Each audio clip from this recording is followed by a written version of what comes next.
మన కొరకు మన తండ్రి సమస్తమును జరిగించి ఆయన రక్తం చిందించి దెబ్బలు తినేసి ఎక్కడి నుంచి అప్పగించాడు తండ్రికి?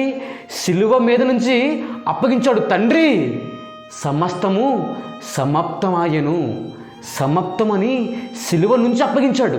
సమస్తము సమాప్తమైపోయిన తర్వాత ఇంకా పిల్లలను కూడా వాడొచ్చి, నువ్వు దెబ్బలు తిన్నావు కదా తండ్రిగా, నువ్వు తినేసావు, నీ పిల్లలను కూడా ఒక దెబ్బేస్తాను అంటే తండ్రి ఊరుకుంటాడా?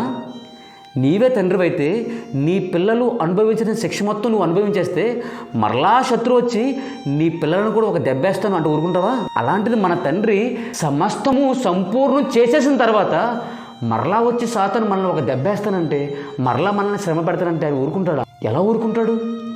ఆయన ఇచ్చిన సమృద్ధి అంతా కూడా మన దగ్గరే ఉన్నది అని మనకి తెలిస్తే చాలు.